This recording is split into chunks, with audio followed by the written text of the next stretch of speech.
Welcome, everyone, to another edition of SCRC's Let's Talk Caregiving. I'm your host, Roberto Velasquez, President and CEO of SCRC, and I'm here, as always, with my co-host, Marta Rañón, our Executive Vice President. Hey, Roberto.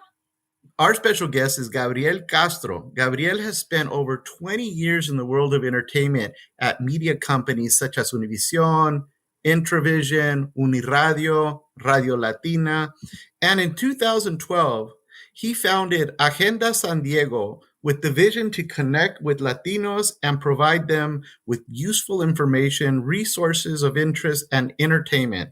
And now today, Agenda San Diego conducts live broadcasts and interviews on the international level. The other thing about Gabriel, I found out by just coming on this call today, this podcast, is that we actually go back a few years where we did some work together at another company that I worked for. And also what we have found out, in addition to all of Gabriel's accomplishment in the media industry, is that like 1 out of 5 adults, Gabriel is also now a family caregiver. Welcome, Gabriel, to our show. Hi, Roberto. It's a pleasure. Hi, Marta. I'm really excited. And like you said, not only that we ended up getting to know, we known each other for many, many years, and I had a great connection with Marta and the great mission that you guys have. Well, thank you. Thank you very much. We'd like to talk about caregiving from the male caregiver's perspective. Caregiving is famously known as primarily a woman's issue, even a public health concern, if you will. And that's because the majority of family caregivers are female. According to the AARP caregiver report, the most recent one, 61% of family caregivers in the United States are women. At our agency, at SCRC, about 70% of our clients, our family caregivers, are women. So one could easily say this is a woman's issue, a woman's health concern. However, we do know that men are caregivers. Gabriel, you're a caregiver. I've been a caregiver. And the other percentages are male. But we don't hear as many stories, I should say, from the male's perspective. This is why I'm so excited that here we have 2 male caregivers, and our audience is going to be listening from both of you about your experiences, but also the challenges, because I know, like you said, Roberto, yes, it typically tends to be a woman's issue. However, even within women who are the primary caregivers, you often have the spouses, the brothers, the male partners who are also in it, maybe at a different level. And that's why I'm glad that, Gabriel, that you're here. And I want to get, maybe from your perspective, if you can let us know, how is it that you became a caregiver? I think it depends, how the relationship that you have with your family or with your family member. In our case, our family is not that big, and I think I, by instinct, wanted to participate, and I wanted to have an active role supporting my dad. And he was, like you said, as part of the tradition, my oldest sister was definitely number one on their list to take care of everything, all their needs, paperwork, doctor's appointments, everything. But then year after year, I started realizing how hard it was on her, and I decided to take a more active role. That is so great that you decided to take an active role, because I think sometimes it's easy to say, well, my sister's got it, or, the oldest daughter's got it. What I also wanted to recognize here is that there are different levels of this caregiving involvement for males. It's not just the hands-on, day in and day out, bathing, feeding, assisting with clothing, but it's also maybe a part-time or a long-distance caregiving. And it can be hard, like you said, because by choice, also automatically, some of our family members will choose that elder family member that end up being a female. So we sort of had to break that rule and be like, hey, I'm here and I can definitely help out and assist. It depends also on what our professional role is how active or how involved we can be. In my case, it's more supporting my sister, and sometimes I can support more actively with sending money and staying available, to look for resources or look for medicine or anything that's needed. Yes, I appreciate you saying that as well, Gabriel, because when we were caregiving for my mom before she passed away, there's two sisters and three brothers. And for me, I mean, I was there. It was my turn. I was there. I'd spend the night. Everybody took turns. There's five of us, so we all pretty much covered the whole week. But some of the tasks, some of the duties that are necessary in taking care of somebody, especially when they need assistance with mobility or hygiene, going to the bathroom, things like that, it can become kind of uncomfortable, I should say. And for some things, it just, for me, it was not something that I could do to help with some of the bathing or hygiene types of things. It just didn't work for me. That didn't mean I was a bad caregiver. That just meant that that was just something that I didn't feel comfortable doing. And actually, my mom didn't really care for her son to be helping with that type of responsibility. So my sisters would come in and help during that time, or eventually we ended up for a very limited time hiring a company and having them come and send a female caregiver to help with some of that stuff that was more uncomfortable for me to do. But again, going back to your point, we all have different roles, and it's a lot of it is based on what our comfort level is, our training, as well as our own personal responsibilities that we have outside of the caregiving arena. Martha, you wanted to jump in. Yes, I actually wanted to also highlight the emotional aspect of the male's caregiver role, because there is an expectation, a perception that female caregivers, that's their duty, that's their responsibility, have no choice. But it almost seems like with male caregivers, they have a choice, they don't necessarily have to do it. Did you feel, Gabriel, that that was something that was also an expectation, maybe for your sister, not for you?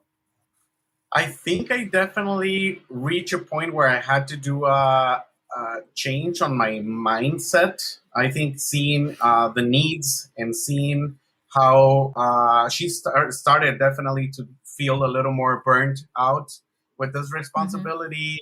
I think you feel more mature about like, okay, I need to be hands on with this. It is just like Roberto was saying, having other siblings. We're three, so I just didn't want to let my sister take on the full responsibility.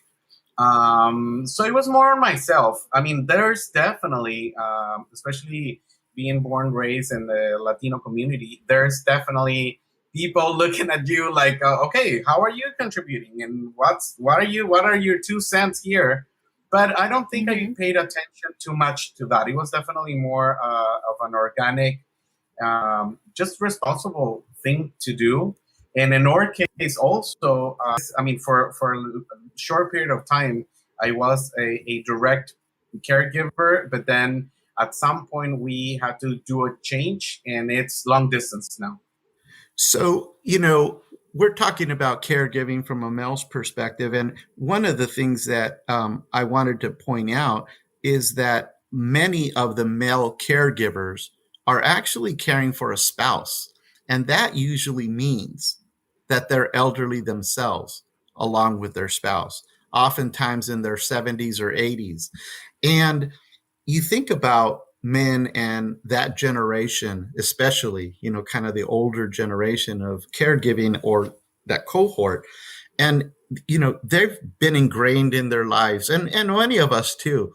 Even now, it hasn't changed so much, but especially for the older generation, ingrained in their thought process that real men, they don't show emotion, they're tough, they are problem They don't ask solvers for and help. fixers, they don't ask for help, and if they get help, that means they're weak. So there's a lot of of men who maybe might be feeling this way as caregivers, and because of that, maybe experiencing extreme anxiety, grief, and sadness because of their caregiving experience. And I know from hearing from many older men who have been caregivers that that is actually a problem for them, and they realize how much they benefit when they do connect to the services, when they get that person to talk to, when they get that ability to somebody help them create a problem solving care plan, and connect to resources. So, Gabriel, I just was curious to find out from your experience. Did you find that it was also difficult with what Roberto was saying? Kind of just that emotional aspect of also being a son, now a long distance caregiver, but yet still worried about your father and his care. It is definitely, yes. It is. It is. It can be. I mean, I'll be surprised if there's people that don't feel overwhelmed. I mean, all my respect to anybody that feels like that. It's just definitely. I mean, and having this caregiving situation long distance, it has lead us to do regular video chats with him to see how he's doing. I know that that helps on the emotional level. There is a system in place where he has nurse care 24/7. So we don't know, I don't know how many WhatsApp chat groups we have for particulars. Somebody that does for appointments, and another one of my cousins is now technically working with me and for us, where he oversees all the needs. So there's this constant alert that we have to check every now and then, and you're trying to fulfill and do everything that you have to do on your regular life. But yes, I mean, getting all this information, trying to maintain the most current update on how is he doing, what are his needs, and something changes on the status between the morning shift and now he has some fever or something. So then we all get connected again and kind of regroup to find solutions. I think that's wonderful that you're saying that you can regroup to find solutions. And I actually wanted to ask you both, how is it that you finally realized that you needed to get help, or that you needed to seek services or maybe assistance from more than what you could provide? Because I know that's also part of the hesitation from a lot of male caregivers, that they feel that they're just going to do it their way and figure it out. But sometimes you have to go beyond what you're able to provide. So maybe, Gabriel, start with you, and then we go to Roberto, how you finally realized, and maybe what you could also tell other male caregivers who are listening, how they can seek assistance.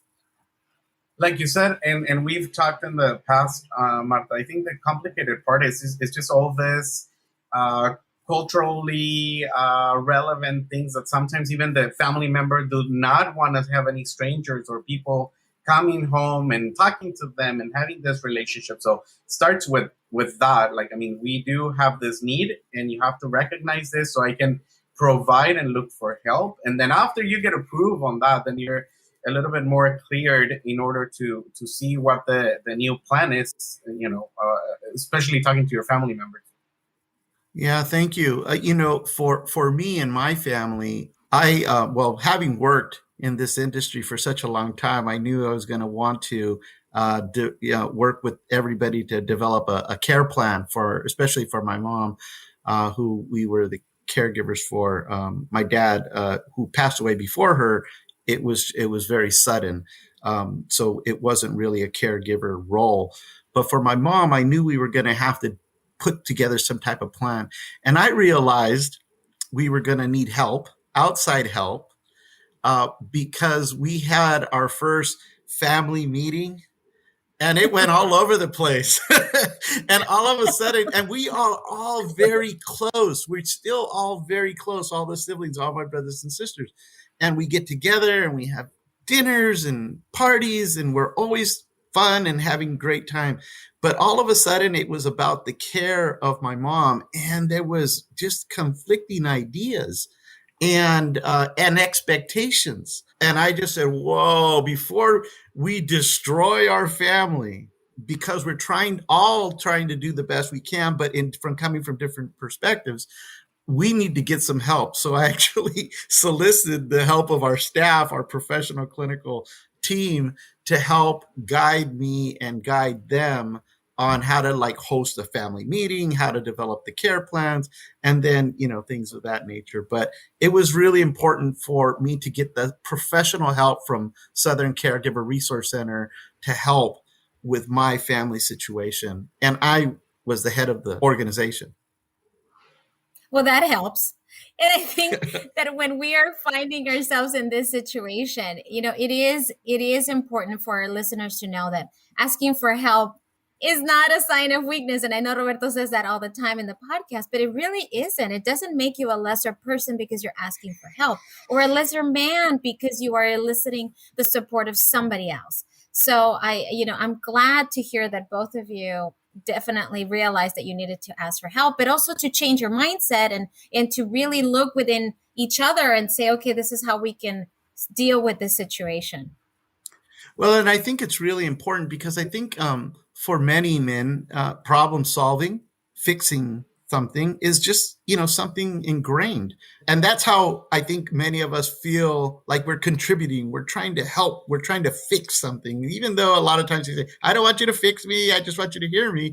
Well, sometimes for some people, for some men, it's more of I'm hearing you, but let me fix it because I want to fix it, And was that the case with you, Gabriel? Definitely, and there's that sort of expectation too, and I'm just amazed of all the great stuff that you guys do in the organization. I think it only takes, like you said, acceptance and know that you're not weak. You can definitely receive the help that you need. Get informed, and like you said, it's just a small or big organization. Talking to your family, coming down to terms, and see how it can work best for everyone. Yeah, and I think it's really important, Gabriel and Martha, when you think about, again, going back to the male caregiver, the fixer, the problem solver, if that's the persona that you have, is knowing that you can go to an organization like Southern Caregiver Resource Center, and there are the tools. You got the professional staff member that can help you consult. You have counseling services. You have support groups. You have respite programs that will actually go into your home and help give you some relief as a family caregiver. Educational programs. Martha has the wonderful educational programs on all kinds of topics that could help you. That's right. And everything's online. Martha, give yourself a plug because you have such wonderful programs. I want people to have access. Absolutely. Absolutely. And I welcome all of our listeners to please access those services that Roberto's talking about, but also to recognize that you're not the only one. There are many like you out there, and we get it. We understand what you're coming from. And we also understand it from the male's perspective, that you don't have to be hesitant but to ask for help and be afraid that somebody might judge you. We understand completely the life and the challenges of a family caregiver. If anything, you become a role model, and other guys, other male can look at you and know that there's answers, with what you're doing. Absolutely, because then you can tell your friends, you can tell other people, and they can know what your experience is like. Well put, Gabriel. Well, that's all the time we have left for this edition of Let's Talk Caregiving. To hear more of our podcast, follow us on your favorite podcasting platform or visit our website at scrc.care. I want to thank Martha for co-hosting another important discussion, and our guest, Gabriel Castro, and our listeners for tuning in. Remember, if you're providing support to a loved one, you don't have to do this alone. Asking for help is not a sign of weakness, as Martha put it so eloquently in the program, but it's a sign of strength.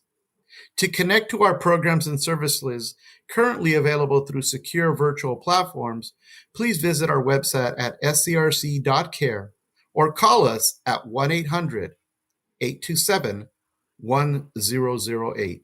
If you live outside of San Diego or Imperial counties, visit caregivercalifornia.org and find the Caregiver Resource Center nearest your location. As a nonprofit 501c3, SCRC relies on the generous donations of individuals and businesses in our community.